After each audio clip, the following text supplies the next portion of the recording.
Ada satu kejadian di tahun 8 Hijriah, yaitu orang-orang Arab yang dipimpin oleh Syurahbil, salah satu orang Arab yang beragama Nasrani, dia menolak risalah Nabi SAW. Jadi Nabi SAW sempat mengirim surat ke raja-raja dan para pemimpin kaum untuk mengajak mereka Islam. Maka Syurahbil ini menolak, tidak mau masuk Islam. Dan dia dia bekerja sama dengan Heraklius, Raja Romawi, untuk memerangi kaum muslimin. Dan dia punya pasukan banyak, 100.000 orang. Orang-orang Romawi juga punya 100.000 orang, 200.000 orang. Mereka siapkan untuk menyerang Madinah pada masa itu. Maka Nabi SAW punya satu strategi perang, ikhwan dan akhwat sekalian rahimahumullah, itu beliau tidak pernah membiarkan musuh menyerang duluan. Kecuali kalau mereka tiba-tiba datang, seperti kasus perang Uhud, itu mereka tiba-tiba sudah keluar, baru Nabi SAW hadapi. Tapi kalau beliau mendengar ada satu suku, satu bangsa mau menyerang Madinah, maka beliau tidak akan tinggal diam, beliau akan menyerang duluan. Maka beliau mengumpulkan pasukan terdiri dari 3.000 orang menuju ke wilayah Mu'tah. Ini wilayah di Jordania. Maka keluarlah 3.000 orang ini, dan Nabi SAW wasiatkan pada saat itu pemimpin kalian adalah Zaid bin Harithah. Ini anak angkat Nabi SAW. Kalau Zaid terbunuh, maka digantikan oleh Ja'far bin Abi Talib. Kalau Ja'far terbunuh, digantikan oleh Abdullah bin Rawaha. Dan ini peperangan pertama Khalid di sini ya. Dan Khalid tidak punya jabatan apa-apa. 3 orang ini, kata sebagian ahli sejarah, waktu Nabi SAW mengatakan kalau Zaid terbunuh, maka yang ganti Ja'far. Kalau Ja'far terbunuh, diganti oleh Abdullah bin Rawaha. Menandakan berarti 3 orang ini sudah ditentukan oleh Nabi SAW akan mati syahid. Dan subhanallah, di saat terjadi peperangan tersebut, dalam riwayat-riwayat yang sahih disebutkan Nabi SAW menceritakan prosesi peperangan secara live. Mengumpulkan orang semua, lalu mengatakan memanggil dengan as-salatul jami'ah atau berkumpullah di masjid gitu ya. Maka kemudian mereka berkumpul, lalu Nabi SAW mengatakan, saya akan menyampaikan kalian apa yang sedang terjadi di kancah peperangan di Mu'tah sana. Bertemu antara pasukan muslimin, digambarkan cerita yang luar biasa. Ini panjang sekali ceritanya. Nabi ceritakan terus menerus sampai Nabi mengatakan, mulailah berkecamuk peperangan. Zaid bin Harithah memegang bendera lalu kemudian maju menyerang musuh sampai akhirnya dia terbunuh mati syahid. Lalu datanglah Ja'far bin Abi Talib mengambil bendera tersebut kemudian menyerang ke musuh. Terus saja dia menyerang sampai banyak sekali korban, kuda, orang-orang bergerimangan di jalan, di medan perang. Karena dia tidak bisa bergerak, maka dia turun dari kudanya, kemudian dia pun menebas kudanya, kemudian dia maju, terus menyerang sampai akhirnya terbunuh juga. Dan pada saat Ja'far terbunuh dan kedua tangannya terpotong, maka berdirilah Abdullah bin Rawaha, kemudian berusaha untuk memotivasi dirinya, lalu kemudian dia menyerang dan terbunuh mati syahid. Setelah itu, Nabi SAW terdiam sejenak. Berdiam, sahabat lagi mendengarkan karena ini informasi mukjizat dari Allah SWT untuk Nabi. Karena terjadi peperangan sana, di sini diceritakan langsung, seakan-akan Nabi SAW lihat. Nabi diam sejenak. Kemudian setelah itu Nabi SAW mengatakan sekaranglah akan terjadi peperangan yang sebenarnya. Lalu kemudian Nabi gambarkan bagaimana bendera muslimin jatuh dan ada seseorang yang bernama Thabit bin Akram. Ini radhiyallahu anhu, sahabat Nabi juga. Dia lihat bendera jatuh dan di masa itu kalau bendera sudah jatuh dan tidak ada yang mengangkatnya, walaupun pasukan masih banyak berarti kalah. Kalau bendera masih berdiri walaupun cuma 1 orang dianggap masih kuat. Bendera jatuh, dia pikir tidak ada yang angkat bendera, ini pasukan akan kacau balau semuanya. 3.000 lawan 200.000 orang ini bukan jumlah yang sedikit perbandingannya. Kalau 3.000 dengan 6.000 aja 2 kali lipat, apalagi 200.000. Coba bayangkan ya. Itu 3.000 kalau kita kali 10 ya 30.000 ya itu. Itu kalau 10 kali lipat. Ini 200.000. Berarti 80 kurang lebih kali lipat jumlahnya. Kita bayangkan masjid ini misalnya berisi full begini, Masya Allah mungkin 10.000. Ini 80 kali lipatnya. Berapa banyak itu. Bagaimana butuh kebesaran jiwa, butuh kepemimpinan. Dan di saat ketiga panglima perang Nabi mati dan muslimin melihat, mereka sempat down dirinya. Di mereka ini jadi siapa yang pimpin nih? Maka Thabit bin Akram radhiyallahu anhu ini mengambil inisiatif. Dia ambil bendera, kemudian dia kibarkan supaya muslimin tahu masih ada yang pegang bendera. Kebetulan Khalid bin Walid lewat di sebelahnya, dia langsung mengatakan, Khalid ambil ini, dilempar bendera tersebut. Lalu Khalid tangkap. Kata Thabit, wahai Khalid, demi Allah saya tidak ambil bendera ini kecuali untuk kamu. Gak ada yang pantas memimpin sekarang. tanpa banyak bicara. Langsung Khalid memegang dan orang faham dia adalah panglima perang dan umumnya yang hadir di situ tahu bagaimana kemahiran Khalid dalam berperang. Maka Khalid pun akhirnya berperang tidak pakai nunggu, pegang bendera tersebut. Di waktu itu juga dia bertakbir mengajak semua pasukan menyerang ke depan. Menyerang tanpa harus merasa gentar karena dia maju, semua pada maju dan 3.000 orang ini terus berperang ya, seakan-akan mereka ini disebutkan dalam banyak buku-buku sejarah, mereka menggunakan istilah berbeda-beda. Ada yang mengatakan seperti anak panah yang melecit dengan cepat, ya, ada yang seperti batu yang dilempar dengan sangat cepat karena mereka maju, mereka menyerang dan 3.000 orang bisa mengocar-kacirkan nanti 200.000 ini karena 3.000 orang ini mau mati. Jadi beda dengan pasukan orang-orang kafir. Ini perbedaan dasar antara pasukan kita dengan pasukan mereka ya. Kalau kita masuk medan perang, yang pertama dimotivasi bagaimana mati. Orang kalau masuk medan perang mau mati seperti apa? Pasti dia akan menyerang, gitu kan? Dengan harapan dia akan mati. Nanti akan kita lihat karena semua hidupnya beliau ini berisikan dengan peperangan. Sampai tidak ada satu celah pun ukuran 1 atau 2 jari manusia di tubuh Khalid kecuali ada sabetan pedang, hantaman tombak, luka semuanya, gitu kan? Karena memang beliau suka sekali dengan peperangan. Nanti akan lebih jauh kita lihat sebentar itu. Maka pada saat itu dia pun menyerang sampai menjelang malam. Ya, menunjukkan bahwasanya memang keseriusan dia untuk berperang. Begitu malam hari, dia langsung mengubah strategi. Tidak ada satupun pasukan muslim yang beristirahat masa itu. Semua reposisi diganti semuanya. Khalid bin Walid menyuruh bagi 4 bagian pasukan, kanan, kiri, depan, belakang. Ini direposisi semuanya. Yang kanan ke kiri, yang kiri ke kanan, yang depan ke belakang, belakang ke depan. Dan siapapun yang membawa pakaian ganti, dia ganti bajunya. Dia ganti pakaiannya. Supaya nanti kalau ada bekas darah atau luka, itu tidak kelihatan. Satu malam itu diubah semua sama dia. Ini untuk mengatur ribuan pasukan di malam itu juga.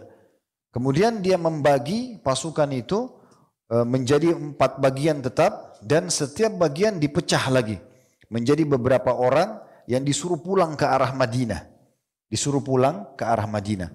Besok pagi pasukan Romawi siap untuk berperang. Mereka lihat yang kemarin selama 6 hari berperang, berjalan peperangan tersebut, itu muka-mukanya dikenal. Karena yang bagian depan berhadapan sama yang depan, yang kanan sama kanan, mereka saling menyerang begitu. Ini kok wajahnya semua baru bagi mereka karena lapangan perang sangat luas.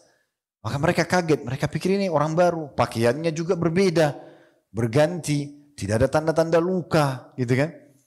Plus lagi, waktu Khalid melihat mereka masih bingung dengan keadaan tersebut, Khalid bin Walid memerintahkan agar mulai penyerangan. Tapi penyerangan ini terbagi-bagi. Yang kanan lebih dulu menyerang, yang 3 sisi diam dulu. Menyerang sejenak, kemudian baru yang kiri menyerang. Supaya orang-orang Romawi melihat ke arah pasukan muslimin. Apakah mereka maju semua atau tidak. Ini ada strategi, ada sebab. Karena Khalid bin Walid ingin dari 4 bagian pasukan ini sudah dibagi sekitar 50 per 1 batalion. Itu ada beberapa, kemudian mereka pulang ke arah Madinah. Dan mereka sengaja memetik pelapa-pelapa kurma. Lalu mereka dari jauh datang sambil bertakbir dan menarik pelapa kurma itu sehingga debu padang pasir berterbangan. Nah akhirnya orang-orang Romawi lihat, ini sudah wajah-wajah baru di pasukan muslimin, bukan yang mereka kenal sebelumnya karena yang kanan pindah di kiri dan segala macam. Kemudian dari belakang supaya tidak kelihatan kalau satu batalion cuma 50 orang, ya 100 orang, mereka pakai pelapa kurma, ditarik debu berterbangan sambil bertakbir. Akhirnya mereka berpikir ini pasukan baru. Sampai dalam buku-buku sejarah, berarti ada bantuan dari Madinah. Lalu mereka mengatakan, para ahli sejarah mengatakan, mereka mengatakan bila mana 3.000 orang saja tidak bisa kita kalahkan dalam 6 hari, bagaimana kalau sudah dapat bantuan? Dan ini subhanallah insting yang sangat kuat dari seorang panglima perang yang luar biasa gitu ya.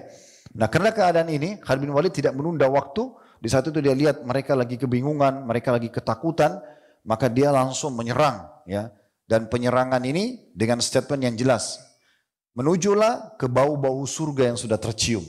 Jadi tidak ada lagi, jangan lagi berpikir pulang.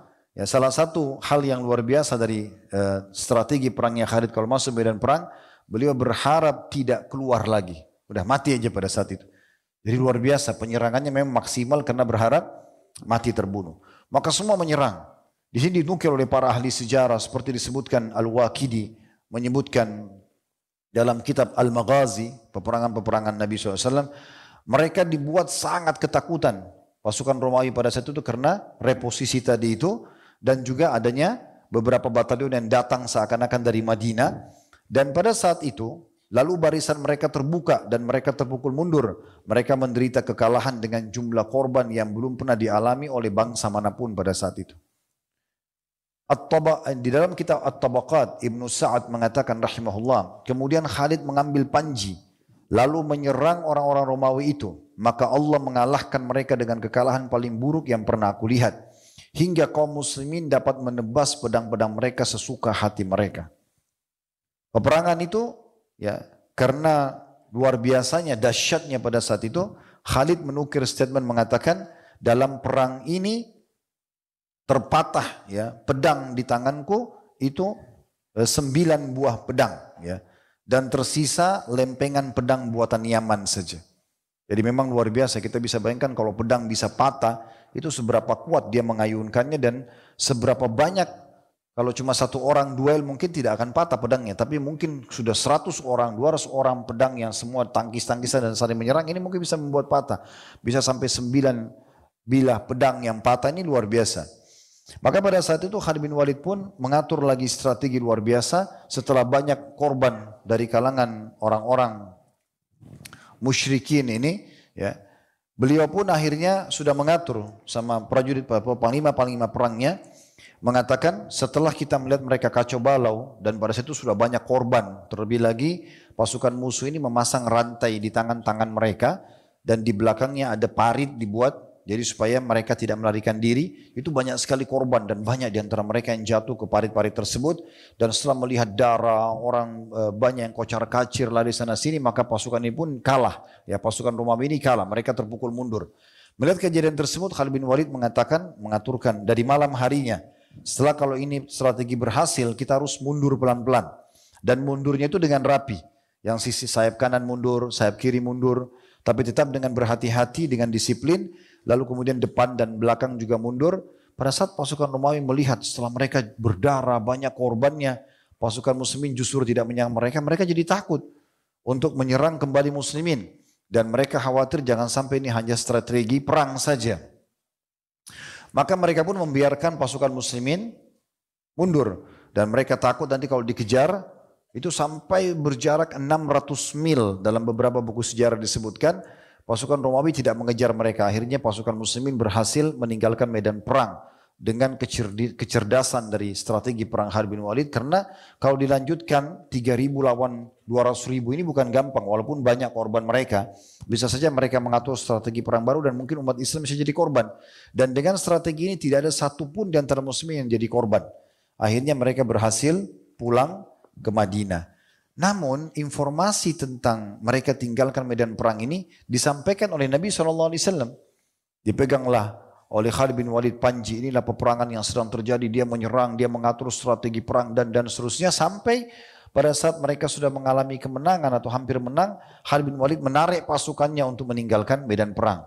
Yang ditangkap oleh seluruh penduduk Madinah, mereka firar minaz zahaf, lari dari kancah peperangan. Ini memang dosa besar ya, tidak boleh. Kita kalau masuk di medan perang adalah kita harus masuk ke medan perang, pokoknya menang atau mati syahid. Atau kita ingin keluar untuk bergabung dengan pasukan lain, untuk mengatur strategi dan menyerang lagi. Nah seperti itu hukumnya. Maka waktu itu muslimin memahami hukumnya. Firar minaz zahaf, lari dari medan perang ini dosa besar. Coba bayangkan ya kalau kita di posisi masa itu. Saya baca riwayat ini sambil merenung bagaimana dalamnya iman pada saat itu. Hampir seluruh wanita dan anak-anak kecil menunggu pasukan Khalid di pintu gerbang Madinah sambil pegang batu dan debu. Waktu pasukan Khalid bin Walid masuk, mereka dilempari dengan batu sambil mereka berteriak, sungguh para pengecut, kalian lari dari medan perang. Dilempari batu. Yang lempar siapa? Ibu-ibu, perempuan, sama anak-anak kecil.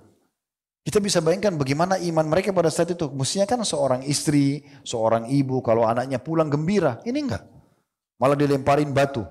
Nah waktu terdengar informasi itu oleh Nabi SAW dan pasukan Khalid tidak bisa buat apa-apa. Nah, ini bukan musuh gitu kan. Dan memang mereka belum tahu sekarang mereka dihukumi apa oleh Nabi SAW dengan mereka tinggalkan medan perang. Maka setelah mendengar, Nabi SAW pun menyebutkan hadis yang masyhur, laisu bifurrar walakinnahumul qurraru fisabilillah. Mereka bukanlah orang-orang yang melarikan diri dari medan perang, tetapi mereka adalah orang-orang yang justru melakukan gerilya di jalan Allah. Tidak, mereka ini justru menang, gitu kan? Karena mereka sudah memukul mundur musuh, lalu mereka pergi. Beda, kalau mereka lagi diserang lalu mereka lari, itu baru dianggap lari dari medan perang. Ini enggak. Mereka berhasil punya korban dari musuh, bahkan musuh suatu pukul mundur, lalu mereka meninggalkan medan perang. Itu tidak dianggap meninggalkan medan perang. Nah, setelah itu umat Islam baru tenang karena menerima sabda Nabi SAW ini. Dengan berjalannya waktu, lama-kelamaan akhirnya mulailah umat Islam memahami apa sebenarnya yang sedang terjadi di kancah peperangan. Dan ini luar biasa ini ya. Bagaimana kiprah yang luar biasa menyelamatkan umat Islam di perang Mu'tah pada saat itu.